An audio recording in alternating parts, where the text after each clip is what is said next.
เอาค่าไม่สูงพี่น้องผู้ปันแห้งข่าวตั้งหมดตั้งเสียงในข่าวพบทบยากันตั้งข่าวในยามกลางในเจ้าวันที่28เดือนธันวาคมปี25ปีได้1ปากปลาย19นี้ในข่าวเอาค่าห้ามัดถอดยินตัวเกี่ยวเลยลองมีก้นอ่ำหูไผ่มาปล่อยหมากใส่ในกลางเวียงเมืองกุดเสเฮ็ดให้คนเมืองเติมหมัดเจ็บหาเกาะในคานอพี่น้องเขาคานอป่วนมาเมื่อในวันที่23เดือนธันวาคมปี25ปีได้1ปากปลาย19นี้นั่นมีคนใจ2ก็ขี่รถเครื่องมาเสียมาปล่อยหมากใส่ตีหิมตาลวดในคานอตีหิมตาลวดในเวียงเมืองกุดเสเฮ็ดให้คนเมืองหมัดเจ็บหาเกาะในเขาพี่น้องเขาค่ะยกก็หรือเสนั่นในคานออยู่ที่ก้นในปืนตีสืบานเนทางว่าอันเป็นเตียนเขามาปล่อยในอ่ำก้อมว่าปอกเหลียวก้อยในขาอ่อนยามาเย้า2-3ปอกในคานอพี่น้องเขาคานอก้นนั้นมาปล่อยนั่นเป็นภายไหลหมู่ไหลจุ่มไหลมาปล่อยในกออ่ำไหลหูจอมเสดถึงย่ามเดียวก็อ่ำไปติ้งยับไหลในขาออกวันนั้นหนังเก่าป่นมาเมื่อในวันที่12เดือนธันวาคมปี2565นั่นตีปอกแดอูในคานอพี่น้องเขาคานอมีกลใจขี่รถเครื่องมา2 ลำในขาออกมาปล่อยหมากใส่ซ้ำเตยาลูกซึกตับซึกตั้งเถียน LA เขาสิแลส่องออกปลายกว่าในคานออ่ำติ้งยับไรเหมือนกันหนังเก่าในขาออกป่วนมาเมื่อในวันที่11นั่นเนี่ยก็มาปล่อยหมากใส่แทงในคานอตีนาเคทีวีในขาวานะอันนั้นเนี่ยก็เฮ็ดให้คนเมืองโกเฮและ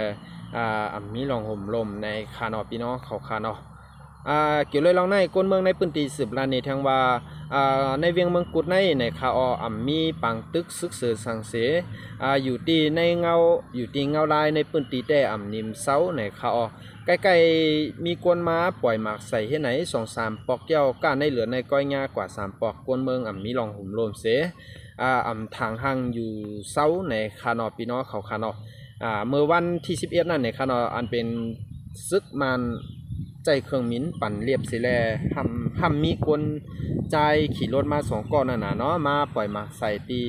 นาเคทีวีนั่นน่ะเนาะพี่น้องเขาคานอเฮ็ดให้คนเมืองตื่นซานโกเฮเซยก็มันจึงว่ามีลองห่มลมมีเกี่ยวกับลองนิมเศร้าในพื้นที่ก็เต็มท้นนั่นน่ะเนาะพี่น้องเขาค่ะเนาะเกี่ยวเลยลองในก็พี่น้องไว้ก็เขาอยู่ในพื้นที่ว่าในพื้นที่เมืองใต้ตีไหลไกเย้าว่าเป็นตั้งไหลไกเย้าเนี่ยค่ะเนาะ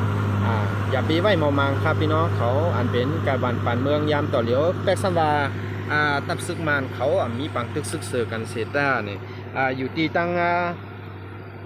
มีแทงข่าวหนึ่งในคานอตีตั้งเวียงหยงหวยในก็ซึกมันเอากองหลงยื้อใส่ในวานเสเตอร์จับกวนเมืองในคานอพี่น้องของคานอหรือเซนั่นในก็อันเป็นตีตั้งเวียงเมืองกุนในก็เผื่อเป็นเขาใครสร้างเฮ็ดให้กวนเมืองกูเฮอำฮู้ในคานอพี่น้องเขาค่ะนะเอาค่ะกำเนิดซุนมาใครผักปันพี่น้องไอ้ก็เขาใจปืนเพกว่าปันป้าแหล่ใจติดตามไว้สังว่าเขามีข่าวเกี่ยวกับเลยลองสังในเมืองนอกเมืองในบ้านในพื้นที่บ้านในเมืองจึงไทยกับเย้าเขาก่อนที่มาให้งานปันพี่น้องไอ้ก็เขากว่าเทียงในข่าวออกกำเนิดซุนมาใครผักปันพี่น้องเขาใจปืนเพกว่าปันป้าน้ำในข่าวน้ำในซุ้มพี่น้องผู้ปันแห้งข่าวทั้งหมดตั้งเสียงในข่าวเนาะ